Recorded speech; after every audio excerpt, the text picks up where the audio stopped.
Pulau Rempang, Batam, membara, unjuk rasa, huru-hara. Sebuah proyek strategis nasional Presiden Jokowi, Eco City, untuk menyaingi kawasan perdagangan Singapura, dengan biaya 381 triliun rupiah, menyerap ratusan ribu tenaga kerja lokal, dan sudah diresmikan Menko Perekonomian Airlangga Hartarto, tetapi mendapat penolakan keras dari masyarakat.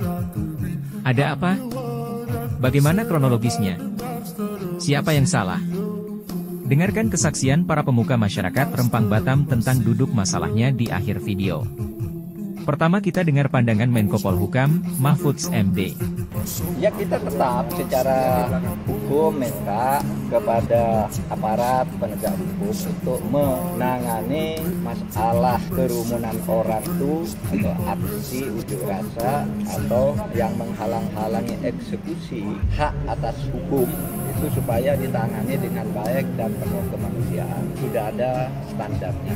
Tapi masalah hukumnya juga supaya diingat. Banyak orang yang tidak tahu bahwa tanah Rempang itu sudah diberikan haknya oleh negara kepada sebuah perusahaan untuk digunakan dalam hak guna usaha. Itu tahun 2001-2002. Sebelum investor masuk, tanah ini rupanya belum digarap dan tidak pernah ditengok. Sehingga pada tahun 2004 dan seterusnya menyusul dengan beberapa keputusan, tanah itu diberikan hak baru kepada orang lain untuk ditempati. Padahal SK haknya itu sudah dikeluarkan pada tahun 2001-2002 secara sah. Nah ketika kemarin pada tahun 2022 investor akan masuk, yang pemegang hak itu datang karena ternyata tanahnya sudah ditempati. Maka kemudian diurut-urut ternyata ada kekeliruan dari pemerintah setempat maupun pemerintah pusat, ini Kementerian LHK. Nah lalu diuruskan sesuai dengan aturan bahwa itu masih menjadi hak karena investor akan masuk. Proses pengosongan tanah inilah yang sekarang menjadi sumber keributan, bukan hak atas tanah. Karena itu sudah lama kan, belasan tahun orang itu tiba-tiba ini. Bang, katanya itu kan pemukiman tanah ulayat ya Pak, 37 kampung tua, kampung Melayu. Tidak tahu, saya nggak tahu. Pokoknya proses itu secara resmi sudah dikeluarkan oleh pemerintah tahun 2001. Jadi di catatan pemerintah tidak ada yang menyebutkan kalau itu tanah ulayat. Ya mungkin yang tahu itu BPN dan LHK ya. Saya nggak hafal satu persatu. Saya kan nggak pegang catatan. Orang sekarang sudah banyak investor mau masuk, ternyata tanahnya tidak ada, sehingga harus digosokkan. Itu saja masalahnya sebenarnya. Nah itu supaya dipahami oleh masyarakat bahwa kasus itu bukan kasus penggusuran, tetapi memang pengosongan karena memang secara hak itu akan digunakan oleh pemegang haknya. Pihak investor yang dimaksud oleh Mahfudz MD adalah PT Makmur Elok Graha disingkat PT MEG. Perusahaan ini adalah milik Tommy Winata, disebut-sebut sebagai salah satu dari pengusaha Sembilan Naga, yang dekat dengan pemerintah. Di Rempang Eco City, Tommy juga membawa perusahaan Cina, untuk membangun pabrik kaca terbesar kedua di dunia. Apakah benar duduk masalahnya sesederhana yang disebutkan Menko Polhukam Mahfudz MD? Mari kita simak penjelasan para ketua masyarakat Kepulauan Riau dan Rempang Batam. Pada tahun 99 itulah ternyata Kecamatan Galang yang di bawah Bupati Kepulauan Riau diserahkan kepada pemerintah kota Batam. Seolah-olah dia berada di Batam sebagai orang yang baru menumpang dan tidak mendapat fasilitas yang layak didapat oleh rakyat Indonesia pada umumnya. Sejak kerajaan lama dulu, Riau Lingga, bahkan kerajaan Bintan, Batam telah menjadi suatu negeri yang memang menjadi pusat perdagangan. Terdengarlah berita dari jauh tentang rencananya Bapak Airlangga Hartarto bersama Wakil Menteri ATR bersama BP Batam telah menyerahkan hak pengusaha lahan APL di tanah masyarakat yang sudah turun-temurun, yang tidak seperti tanah awal Batam yang sudah diganti rugi, seperti di Bintan juga diganti rugi. Ini belum sama sekali Pak ya. Belum. Saya bertemu dan menanyakan hal ini sampai di mana BP Batam, Wali Kota Batam dan perusahaan Megah Elok Graha ini telah mengadakan perundingan. Memang sudah ada beberapa kali tapi belum final, dalam arti belum ada kesepakatan. Saya telah menghubungi beberapa Menko melalui surat Menko Maritim Investasi, Menko Polhukam, dan seluruh kementerian yang ada, termasuklah Deputi di ATR Menteri Pertanahan, bertemu masyarakat dan bertemu dengan pejabat setempat untuk kembali mengkonsultasikan, memusyawarahkan hingga win-win solution. Konsep ini sangat bagus dan bahkan akan memberikan pekerjaan ribuan kepada tenaga lokal dijanjikan. Kemudian juga ada rencana untuk memberikan mereka sertifikat yang selama 24 tahun mereka tidak dapat. Tapi prinsip awal kami supaya kampung tua, kampung turun-temurun mereka dilestarikan, dijaga, seperti di Jawa, di Jakarta, semuanya ada kampung-kampung yang dilestarikan di Malaysia. Jadi hendaknya di Batam juga ada, dan inilah yang sedang kami harapkan ada titik temu. Kalau masalah pembangunan kita semua ini sepakat membantu. Kesungguhannya semua sungguh-sungguh ini, sama-sama sungguh-sungguh. Cuma belum ada kesepakatan yang mestinya mendengarlah dulu aspirasi masyarakat, dan kita maunya nanti tertuang dalam notaris, disaksikan oleh para pejabat. Assalamualaikum warahmatullahi wabarakatuh. Waalaikumsalam. Tentang historis kampung-kampung sejarah kami ini, kalau di Batam dikenal dengan Kampung Tua, itu dari tahun 1834 masih dibawahi Kerajaan Melayu Islam Riau Lingga. Kampung-kampung ini sudah berada sampai hari ini sudah 189 tahun. Otoritanya belum ada, BP kawasan. Sampai ke dengan tahun 80, pada tahun 1986, Pulau Rempang ditetapkan oleh Menteri Kehutanan dijadikan hutan guru sepulau Rempang tanpa ada sosialisasi ke masyarakat. Jadi kami di Pulau Rempang yang 11 kampung itu dianggap non penduduk, non kampung.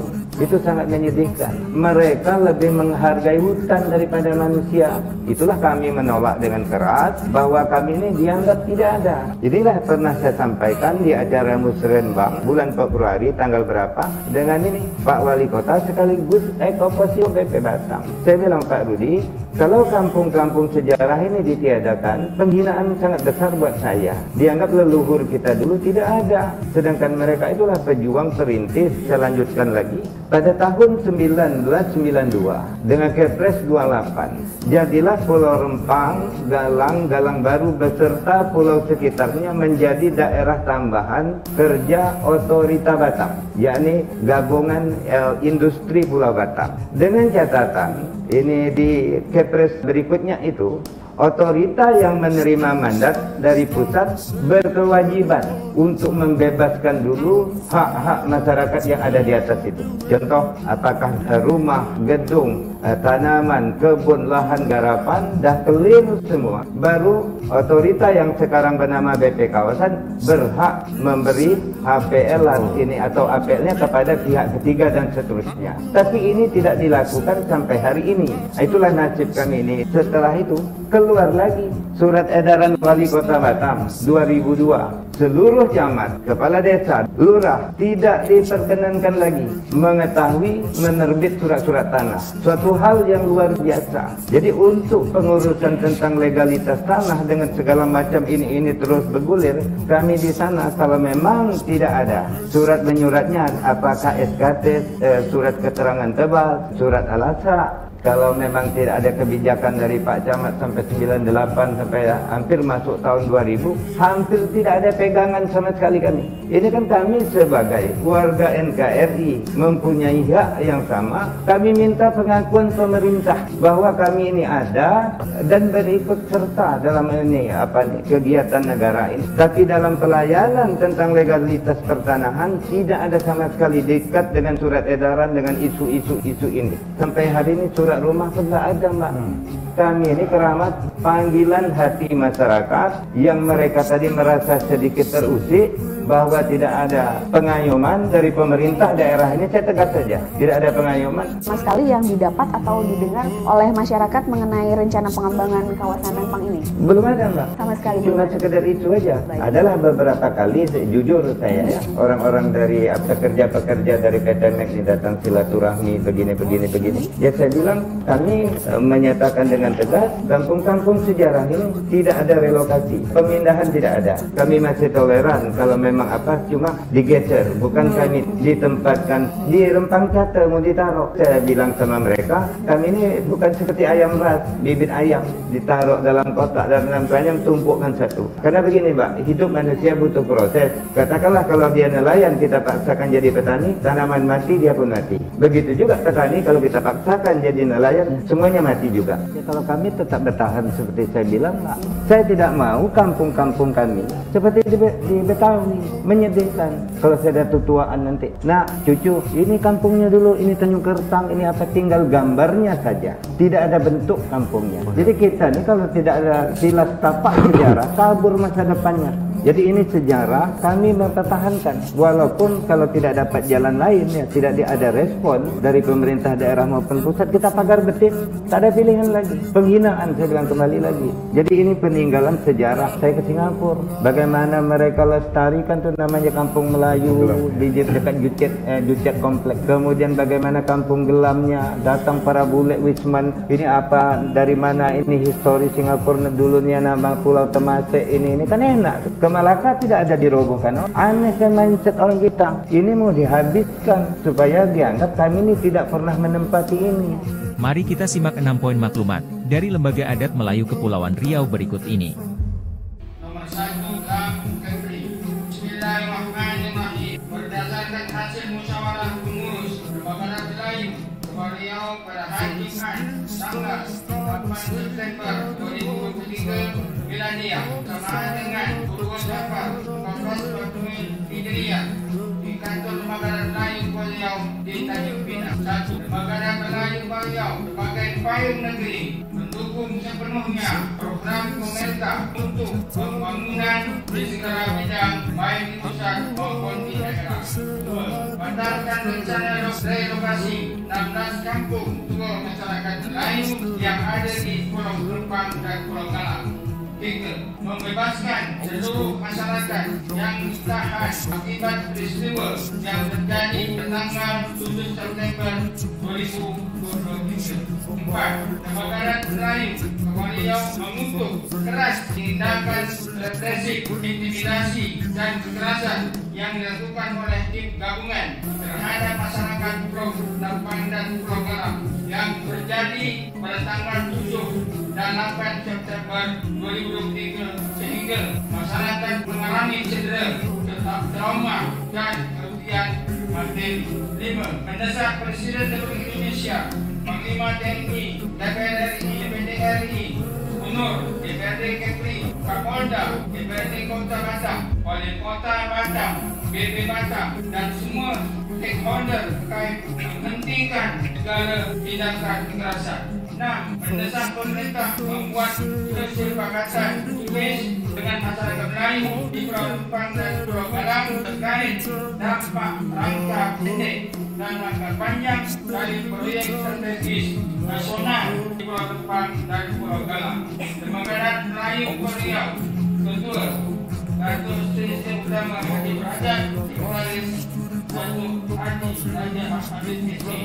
Assalamualaikum warahmatullahi wabarakatuh. Allah Akbar. Allah Akbar.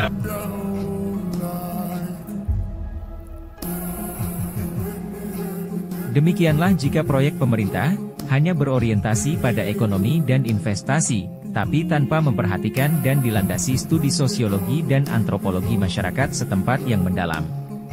Pasti akan mendapat penolakan keras, tak peduli besar nilai proyek, maupun tujuan awalnya yang mulia.